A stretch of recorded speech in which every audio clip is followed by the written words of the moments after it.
ومن سيئات أعمالنا من يهده الله فلا مضل له ومن يضلل فلا هادي له وأشهد أن لا إله إلا الله وأشهد أن محمدا عبده ورسوله. Ассаламу алейкум ва рахматуллахи ва баракатух. Фатиха сүресінен бүгін толықтап şu қысқа пайдаларды бүтірөбүз. Аллахтың жардамымен şu жерге келіп ияка набуду ва ияка настаин, сага гана сыйынам, сенден гана жардам сурайм. Биз айттык, ошол жерде этиштин биринчи келгендиги, этиштен мурун ияка набуду, сага гана сыйынам деп келгендиги, бул тек гана ибадат, Аллахым сага гана арнайм. Ошол ибадаттагы болгон сүйүү, үмүт, коркуу, ошол ибадаттын негизи болгон нерсени сага гана арнайм, сенден башка эч кимге арнабайм деп ушул жерде ибадат жатат. Ибадатты Аллахтын жалгыз өзүнө гана арнап, андан башка эч кимге арнабоо жана сенден гана жардам сурайм деп. Биз айтып кеттик, ибадат деген бул ар бир Аллах Тааламдын буйруган буйруктарын аткаруу, бул ибадат. Ар бир Аллах Тааламдын тыйган нерсесинен тыйылуу, бул дагы ибадат. Кимде ким Алланын буйругун гана аткарып, тыйгандан тыйылбай турган болсо, бул чыныгы ибадат кылган болуп саналбайт. Кимде ким тыйгандан тыйылып, бирок буйругун аткарбаган болсо, ал дагы ибадат кылып аткарган болбойт. Ибадат толук болуш үчүн Кудайдын буйруганын дагы аткаргандай эле тыйганынан да тыйылыш керек. Жана Кудай Тааламдын тыйганынан тыйылгандай эле буйругун да аткарыш керек. Ушу ибадат дегенде ушу эки нерсени камтыйт турганда билиш керек да. Буйругун аткарып жана тыйгандан тыйылуу, ошондо ибадат болот. Көпчүлүк адамдар ушул жерден жаңылышып калат. Жакшы буйруктарды, Алланын өзүнө жаккан жакшы нерселер, намазын окуп, орозосун тутуп, жакшы ибадаттарды аткарып коет дагы, анан тыюуга келгенде ошол жерден өзүн кармай албайт, же напсисине ооп кетет. Аллах Таалам Куранда айтат: "Я айюхаллазина аману, о иман келтиргендер, удхулу фиссилми кафа, исламга силер кирсеңер толук киргиле" дейт. Бир жерин алып, бир жерин таштап, андай эмес. Алла Таалам бизден буйрукты аткарганыбыз кандай жакшы көргөн болсо, тыйырдан да тыйылуубузду ошондой жакшы көрөт. Балки керек болсо, кээ бир учурларда ошол тыйгандан тыйылуу, арам иштерди таштоо бул мусулмандын чынчыл экенинен кабар берет. Ошол жерде ияка набуду деген ушу ибадат. Ибадатты биз айтып бердик, ошо жүрөк ибадаттары бар, тил менен кыла турган ибадаттар бар, дене менен аткара турган ибадаттар бар. Анан бул жерде ушул сүрөдө ияка набуду ва ияка настаинда дагы бир пайдалардын бири, айтып кеттик, ихлас жатат деп. Ихлас, ушул ибадатты эч кимге арнабайт экенбиз. Кылып аткан жакшылык, сооп иштерибизден бул дүйнөнүн бир нерселерин көздөбөйт экенбиз. Байлык, мансапка жетүү, же бир ошол нерсе менен башка адамдарга көрүнүү деп. Себеби эмне деп айтып атат? Себеби сага гана арнайм деген сөз. Ушул жерден кылып аткан ибадатта ширк кылба деген сөз. Кылып аткан ибадатта рия, көргөз үчүн кылба, сума, угуш үчүн кылба, же бир дүйнөнү арзыбаган кайсы бир максатта аткарбоо. Эгерде кылып аткан ибадатта Аллага арналбаса, ал ибадат кабыл болбойт. Мына ошо сага гана арнайм деген, сага сен үчүн гана кылам деп. Өткөндө мисалдап кеттик. Кайсы бир адам аракты таштаганда бир адам сооп алат, бир адам сооп да албайт ал таштаган нерсесине. Сооп алган адам Алла Таалам муну арам дептир. Бул арак Алла Таалам тыйган экен деп тыйылган болсо, ал адам ошол кылганына тооз кабыл алып сооп алат ошол нерсесине. Ал эми бир адам бул арак жөн эле ден соолугума зыян экен, акчамды коротот экен, анан тууган уруктарга батпай калдым, элдер мени жаман көрүп атат деген максатта таштаса, анда ошол нерсесине жетет. Ден соолугун чыңаган болот, акчасын үнөмдөгөн болот, туугандардын арасында кадыр баркка ээ болот. Бирок Кудай Тааламды эске алган жок да. Бүт нерсени жасаганда башкалардын үмүт кылуу эмес, жалгыз Аллахтын өзүнө кылыш керек. Ошон үчүн бу жерде дайыма эстегенде ияка набуду дегенде дайыма эмнени эстеш керек? Ушул ибадаттын баардыгы жалгыз Аллахтын өзүнө гана арналат экен, башка эч кимге арналбайт экен деген нерсени көздүн карегиндей кылып, ар бир кайталаган сайын издеп туруш керек. Себеби адам баласы, биз айтып кеттик, эмнеге бул рия, угуш үчүн, башкаларга өтүп кетүү, кичинекей ширк, караңгы түндө кара таштын алдында кара жөргүмүчтөй болот. Керек болсо пайгамбар саллаллаху алейхи вассалам үммөтүнө ушул риядан, ушу адамдар кылып аткан амалын башкалар көрсүн, башкалар уксун деген нерсеге өтүп кетет деген. Себеби адам табиятынан ушундай өзүнүн жакшы жактарын көргөзгөндү, ал жөнүндө башкалар жакшы сөз сүйлөшүн, жана башкалар жакшы сөз сүйлөсө жактырып, ошол жака ооп, жаман сүйлөсө жактырбай, аны менен күрөшүп, айтор ушундай сыпаттарга ээ. Анан ушул жерден, ушул алсыз жеринен шайтан колдонот экен адам. ошо жактырган жерин кылып аткан ибадатын башкаларга жакын түшүнүп болуп кетүү. Ошон үчүн мурунку алымдардан да келет, айтчу экен салаф солихиндер, биз ушул ниетти түздөөдөн ушу менен мындай чыкканда чарчадык же болбосо ушул нерсе бизге оор болду депчи. Ниет себеби дайыма өзгөрүп турат да. Дайым өзгөрүп турат ниет. Анан ошону адам өзүн текшерип көрсө болот. Жалгыз калганда ибадат кандай болуп атат, анан адамдардын арасында болгондо ибадаты кандай болуп атат. Эгер жалгыз калганда дагы ибадаты менен адамдар арасындагы ибадаты жалгыз калганда жакшыраак болгон болсо, бул ихласы, Кудай Таала менен болгон ибадатында чыныгы ихлас бар экенине кабар берет. Адамдар барда ибадатты жакшы аткарып, адамдар жок кести жалгыз калганда кыскартып, башкача болсо, бул ошо имандын алсыздыгы, ихласына дагы бир назар салып, көңүл буруштукка кабар берет да. Анан экинчиси дагы пайда ияка набуду ва ияка настаин. Бул жерде дагы сураганда жалгыз Аллахтын өзүнөн гана суроо жатат. Андан башка эч кимден сурабайбыз. Канча деген адамдар ушул суроо бабынан, суроо, жардам суроо дегенде адашып ширкке түшкөндөр бар. Өткөндө мисалдап кеттик. Ошондой арбактардан сурагандар бар. Бул жерге да биз сенден гана жардам сурайм деп келдик деп айтылып атат. Бул деген сөз сенден башка эч кимден жардам сурабайбыз деген сөз. Анан суроо келет. Аллахтан башкадан сурай турган болсо, бул ширк боло турган болсо, Куранда аят бар го, мисалы Майда сүрөсү 3-аят: "Ва таавану алал бирри ва таква", силер жакшылык иште, таква иште бири-бириңерге жардам бергиле деп атпайбы Алла Таала деп. Хадисте келет, бир адамга атына же болбосо бир нерсе түшүп калса алып берип коюу, ушунун баары жардам, садака дебеди беле. Бул деле жардам болуп атпайбы депчи. Анан ошо айырмалап коюш керек. Жардам деген анан мушарака деп коет, жардамдашуу деген бар. Жардам суроо дегенде кандай учурда жардам сураганда ошол нерсе ширк болуп калат. Ширк болуп кала турган учур ошол адам, сураган адамыңыз жок болсо жаныңызда. Анан ошол сураган адамдын күчү жетпесе, ошол учурда ширк болот. Кээ бирler мисалы таштарга, булактарга, жаны жок жерлерден барып сурап атпайбы? Ушул ширк. Күчү жетпеген нерсени сурат. Алардын биринчиде күчү да жетпейт, жаны да жок. Ал эми жөн эле тирүү адам жаныңызда турат, тигини алып берип кой, муну алып берип кой десе, же кел мону жардам беришип кой десе, бул да ширкке түшүп калган болобу? Жок. Себеби ал жанында ошо сураган нерсесине ал жардам бере алат, күчү жетет. Мына ушул учурда бул табигый эле күнүлүк иште бири-бирине шериктеш болгон, кол кагыш кылып жардам бериш нерсе. Ошон үчүн Алла Таала бири-бириңе жардам бергиле, жакшылык иште, таквалыкта деп. Ал эми ширк боло турган нерсе ошол жаныңда жок, жана ал адамдын кудурети жетпейт ошонуна жардам бериңе. Мына ошол кезде жардам ошону келе бар да, барып арбактардан барып сурайт. Ал биринчиден жардам бере албайт. Мына ширкке чыгып атат да, жардам бер. Же болбосо баланча бир күчтөн коркот. Түндө туруп ошонун атын атап, же болбосо ушундай нерселерди жасагандар бар. Жин шайтандар менен алек болгондор, сыйкырчылар. Мына ушунун баардыгы жардам бере албаган, жаныңда жок, тирүү эмес, ушунун баардыгы суранса ширкке түшкөн болот, Алла сактасын. Андан кийин айттык, биз дагы кыскартып айтып кетели туугандар. Ошо бир сире эскертүүдө болсун. Ихдинас сиротал мустаким. О Аллах Таалам бизди түз жолго сала көр. Сиротал ладина анамта алейхим. Өзүң ыраа көргөн, өзүң ыраазы болгон, немат кылып бергендердин жолуна. Гойрил магдуби алейхим валад доллин. Ачуу Аллахтын карына түшкөн, ачуусуна душар болгон адамдардын жолуна эмес, жана адашкандардын жолуна эмес деп. Мына ушул жерде эки нерсе бар. Эки жол суранып атат. Биринчиден Аллах Тааламдан түз жолду суранып атабыз, экинчиден дагы сурап, сиротал ладин анамта алейхим. Сен өзүң ыраазы болгон адамдардын жолуна сала көр дейт. Бул деген эмнени билдирет дейт. Алымдар айтат, бул деген адам баласы Алла Тааламдан дайыма хидаятты сурап жүрүшүнөн кабар берет дейт. Күндө эмес, ар бир рекетте сурап атабыз. Аллах мени түз жолго сал, Аллах мени түз жолго сал. Адам баласы үчүн түз жолдон дагы өткөн чоң неемат жок экен. Хидаятка түшүүдөн дагы өткөн чоң неемат жок. Бул хидаят адам өзүнүн каалоосу, умтулуусу керек, жана ал нерсени Кудай Тааламдан сураныш керек сөз. Өзүнүн каалоосу, анан акылы, өмүрдүк тажрыйбасы, акыл калчоосу, анализи жетпейт экен.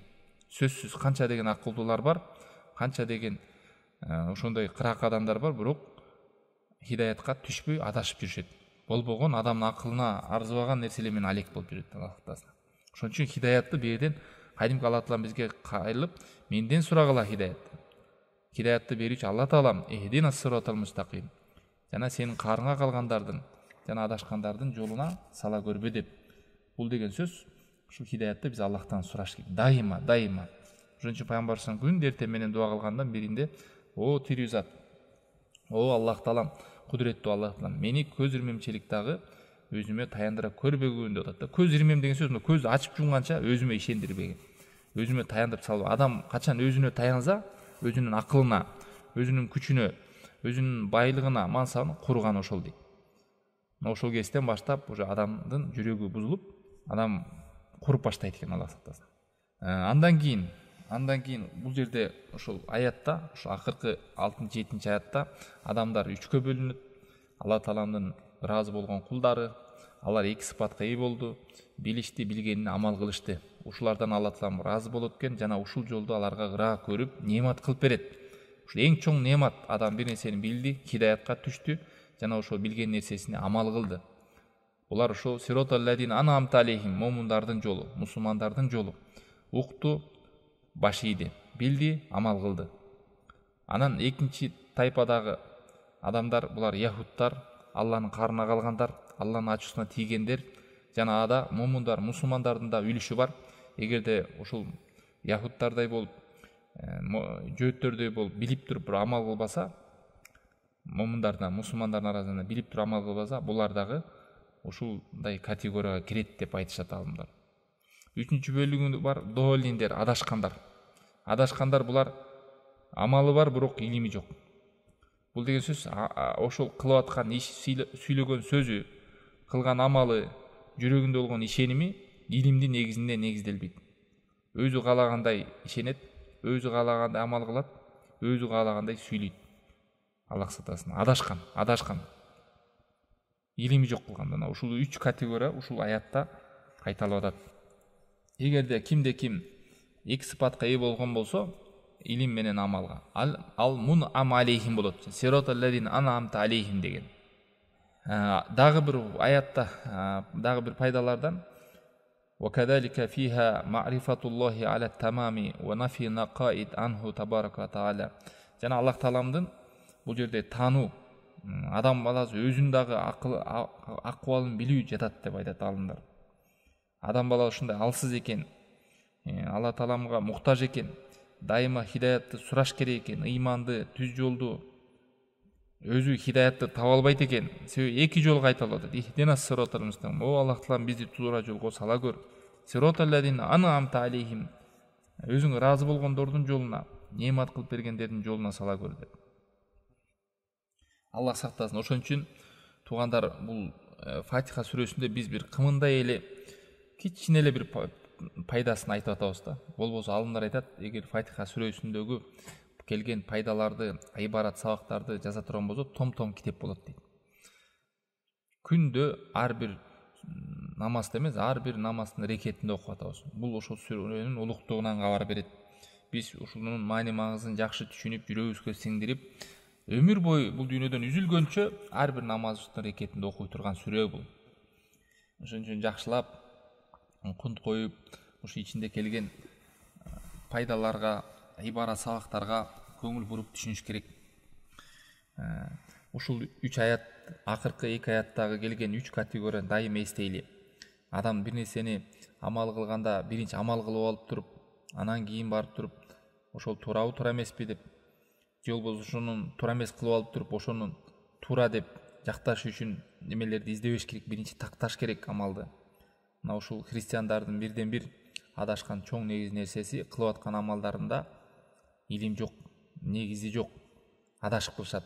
Ал эми жөөттөр болсо, чындыкты өзүнүн балдарын кандай билген болсо, балдарын кандай тааныган болсо, ошондой таанып, бирок амал кылган эмес. Анан бул нерседен бизге сабак, билген нерсебизге амал кылышыбыз керек. Эгер билип эле бирок амал кылбай турган болсок, анда ушул жерден биздин да ким амал кылбаса, Аллахтын карына түшкөн, ачуусун келтирген кулдардан үлүшү болот дейт алымдар. Ал эми кой, деп шайтан ушул тараптан дагы келип азгырат экен адам. Сен билбей эле кой, билсең сага жүк болот. Амал кылбай койсоң Алланын каары түшөт, сага ачуусу келет. Андан көрүүчө билбесең сен билбеген эмессиң деп. Ошентип билбей эле коеюнчу, укпай эле коеюнчу деген адамдар бар. Буларга ошо шайтан экинчи тарап менен келип азгырат. Укпай коеюн, билбей коеюн деген сөз бул Алла Тааламдын келген зикирден, Алла Тааламдан келген эскертүүдөн жүз бургандык болот. Оман арадан зикри фа инна лаху маишатан донка. Ким мени эстөөдөн, менин зикиримен деген сөз ушул Курандан, Алла Тааламга чакырган аяттардан ошолордон адам үйрөнбөйм деп жүз бурган болсо, ал бул ага кор жашоо болсун дейт да. Ага тар жашоо болсун дейт. Бул андан да жаман. Адам канчалык уккан сайын, үйрөнгөн сайын ошол нерсеси жүрөгүн ойготуп, амал кылууга жардам берет. Ал эми жүз буруп укпайм, билбейм деп кете турган болсо, андан бетер жүрөгү мерес болот Алла сактасын. Ошол Ниса сүрөсү 29-аятта Алла Таалам айтат, ушуларды сүрөттөптүр Алла Тааламдын ыраазындагы болгон Аллах неемат кылып берген кулдарды. Ома ютаиллаха вар расул, ким Аллахка жана Алланын элчисине баш ие турган болсо, фа улаика ма'алладина ан'амаллаху алейхим ва минан набийин вас-сиддиқин ваш-шухада вас-солихин. Аллахка жана Алланын элчисине баш ийгендер, алар Аллах неемат кылып берген адамдар менен бирге болот. Аллах ыраазы болгон адамдар менен бирге болот. Кимдер менен? Алар пайгамбарлар, чынчылдар, шейиттер. Алланын шейиттер деп ушул жихадта курбан болгон, шейит кеткендер. Ушуларды айтат. Вас-солихин, жана туура жолдо жүргөндөр дейт. Ва хасуна улаика рафиqa. Алардын бирге болушу кандай жакшы нерсе деп Алла Таалам сүрөттөп атат. Ошо сироталлазина ан'амта алейхим десе, Аллахым өзүң ыраазы кылып берген, ыраазы болгон адамдарың кош, ошолордун жолуна сал дегенде ушуларды эстейт экенсиз дайыма. Кимдер де булар? Өзүң ыраазы болгон, аларга неемат кылып берген жол кайсы десе, пайгамбарлар, чынчылдар, шухадалар, шейиттер. Жана шейиттер десе, шия деп түшүнүп албайлы, Алла сактасын, шейит деген ушул шахид болгондор. Шахид болгондор Алла Тааламдын жолунда.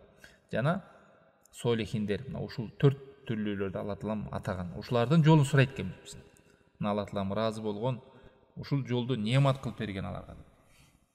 Гайрил магдуби алейхим, ачууланган, Аллахтын каарына түшкөн яхудтардын жолу эмес. Акыйкатты билип амал кылбай койгондордун жолу эмес. Валад доллин, христиандардын жолу. Алар не адашышты. Керек болсо өз акырып келген пайгамбарга да баш ийбей, мурунку пайгамбардын немесин кармайбыз деп дагы аданда жок, же бияктан да жок, адашып, жана попторуна, церковтерине барып алып 2 жылдык, 3 жылдык күнөөлөрүн кечиртем деп акчаны берип, ошо карточка алгандай кылып жаздырып алат экен да, ошо менен кайра күнөөлөрдү кылып жиберет. Ушинтип адашкандар да. Аларда да кайсы бир деңгээлде амалдар бар, ушинтип воскресеньеда барып турушат. Андан кийин суроо келет. Ошол бул жаман жол экен. Адашуу жол жаман жол экен. Сабаттык жол, ошо адам үйрөнбөсө, билбесе, алыстаса илимден, ушинтип кайтып кетет. Муну себептери эмне десе, алымдар айтат. Ошол караңгылыктан, түркөйлүктөн, илим албагандыктан, үйрөнбөгөндүктөн жана көкпеттиктен, өжөрлүктөн өзүндө ошол бир туура эмес түшүнүктөр бар. Ошол менен жүрө берсе адам сабатсыздык орнойт дейт, Алла сактасын. Сабатсыздык орноп, ошентип келген хактан, акыйкаттан жүз буруп кабыл кылбай кетет дейт. Ал эми чындыкты билип туруп амал кылбаса, жүрөгү мерес болуп калат дейт. Катып, ошентип амал кылбай жүрө берип, ошентип өтүп кетет экен. Анан бул аятта дейт Шейх Усаймин рахимахулла айтат, Аллахтын каарына түшкөндөрдү адашкандардан дагы өйдө койду дейт. Өйдө деген сөз алардын абалы адашкандардан да чатак деп айтып атат. Эмнеге десе, себеби Аллахтын каарына түшкөн, Аллахтын ачуусуна тийгендер лианнахум ашадду мухалафа лил хак минад доллин фа иннал мухалиф ан илм яс'убу руджууху би хилафил мухалиф ан жахл. Кимде ким чындыкка карама каршы келип, ошону карама каршысын кылса, амал кылбай, ошону тетирин кылган адам кайра хакка, чындыкка кайтышы өтө оор болот дейт. Агаранда кимдики жеңил болот? Амал кылбай жүргөн же болбосо билбей жүргөн. Билбей жүргөн, анан билди, ал адам ошол заматта билер менен амалга өтүш жеңил болот. Чем билип туруп, ошонун каршысын жасап жүргөн адамдар. Бул ошо акырын барып жүрөккө терс таасирин берип, ошо жүрөккө кайтат да. Жүрөктө бир кесимет бар, ал оңолсо дене оңолот, ал бузулса дене бузулат. Ошон үчүн туугандар, кайсы нерсени билген болсок, амал кылууга шашылайлы, амал кылууга. Иман деген дайыма айтып атабыз. Иман бул сөз, ла иляха илlallah деп айттыңыз. Анан амал, дене менен намаз окуу, тил менен Аллах буйруган сөздөрдү айтуу, жакшы сөздөрдү, жаман күнөөштүү сөздөрдү айтпоо, дене менен аткаруу, анан жүрөк менен ишенүү. Сөз, амал, ишеним. Ушул үчөө толук болгондо гана иман болот. Сөз өзү эле иман болбойт, ишеним өзү эле иман болбойт. Сөз өзү иман болсо, анда жанагы өткөндө айтып кеттик го, муржиттер, мунафыктар. Жалпысынан ошол туугандар, ошол бир кыска пайда. Шейх Усаймин айтат, эгерде бул ошо Фатиха сүрөсүндө эскерилген азыр кыска пайдалар деңиздин бир тамчысындай эле дейт. Бул сүрө ушундай улук сүрө. Алла таалам ошон үчүн Курандын энеси деди муну, ошентип шариатта ошондой кылып койду. Курандагы илимдердин баары кайтып барчу нерсе деди. Ошон үчүн адам кимде ким Фатиха сүрөсүндагы кенен тафсирин окуйм десе, Ибн Кайымдын Мадарис Саликин деген китебине кайтсын деп Шейх Усаймин рахимахулла багыт берип атат. Өткөндө мен дагы бир мен кошумча кылып коеюн. Ушул Малик Яумиддин дегенде биз айтпадыкпы? Кыямат кайымдын падышасы деп. Ошол жерде бир нерсени унутуп кетипмин. Ал Кыямат кайым падышасы деп биз айттык. Эмне үчүн Кыямат кайым падышасы? Себеби бул дүйнөдө деле падышалар бар го. Эмнеге белгилеп Кыямат кайымды айтты? Себеби бул дүйнөдөгү падышалар мүлкү убактылуу, же мүлкүнөн ажырашы мүмкүн. Бийликтен кетип, мансаптан кетип, же болбосо бийликте, мансапта, байлыкта жүрүп деле биринчи жаны чыгып өлүп калышы мүмкүн. Ал эми Кыямат кайымда Алла тааланын падышалыгы ачык, айкын, анык көрүнөт. Эч ким ал жерде падыша жок, баардыгы унчукпай турат. Кудай тааламдын мүлкү ачык көрүнүп турат дейт адамдарга. Ошон үчүн Кыямат кайымдын падышасы деди. Анан дагы Малик Яумиддин, ошол жаза берүүчүнүн башчысы десе, ошол Кыямат кайымда Алла таалам жаза берет. Жакшылыкка жакшылык, жамандыкка жамандык. Анан ушул сүрөнү окуганда биз дайыма эмнени эстеш керек десе, ушул ар бир кылган амалымдын жакшылыгын өзүнүн Кыямат кайымда алам. Ошол күндө падыша бул Аллах таалам. Дин деген сөз эмне? Дин деген өзү кама тадину тудан. Кандай кылсаң ошону көрөсүң. Ошо жаза алуу да, дин деген эмнени кылсаң ошону көрөсүң деген сөз. Малик Яумиддин ошол жаза берилүүчү күндүн падышасы деген сөз да. Ошол күндү эстеген сайын биз амалга умтулабыз. Эмнени кылсам ошонун амалын көрөт турбаймбы? Ошонун жазасын үзүрүн көрөт турбаймбы? Мына намаз окуп, намазың азыр оюң талаада, башка нерсени эле эстеп атасың. Мына ошолго бир адамдар дейт, хадисте келет, 60 жыл намаз окуп кабыл болбойт дейт. Бирөө бар, намаздын 10дон 1 эле бөлүгүнө сообуна үлгүрүш элек кылыш мүмкүн экен. Бирөө 10дон 9уна, бирөө 8ине, бирөө 7сине, 6сына деп кетет. Бирөө вообще сооп албай калышы мүмкүн. Ал эмнеге кайтат десе, ошол Курандагы келген, мисалы Фатиха сүрөсүн окуп атат. Маани маңызын ой бөлүнбөйт. Тили быдылда айта бериши мүмкүн, ою башка нерсени, жашоолук бир нерселерди пландап атат. Фатиханын маанисин түшүнгөн адам Альхамдулиллахи роббил аламин, аламдардын роббисине Аллахка мактоо болсун десе, Аллах тааламды сүйүү менен Аллахтын мага берген чексиз неаматтары кандай, Алланын улуктугунда, анын ысым сыпаттарына, кылган иштерине деп ошону эстейт. Ар-Рахман Рахим десе, ал райымдуу, мээримдүү деп Аллах тааламды үмүт кылат. Аллах мени бейишке киргизе көр, жакшылыгыңды бере көр деп. Малик Яумиддин десе коркууну эстейт. Ушул күндө жазалайт турбай Алла таалам, жакшылык кылгандарга жакшылык менен, жаман жүргөндөргө жамандык менен деп ошону кайра коркот. Биринчи сүйөт, анан кайра үмүтү ойгонот, анан кайра коркот. Анан ушуларды эстеп кеткен, ияка набуду десе, сага гана сыйынам, ибадаттын баары сага гана арналат турбайбы деп. Ияка настаин, сенден гана жардам сурайт турбаймбы деп. Ошону эстейт. Анан кийин андан эле кайра эле хидаятты сурайт.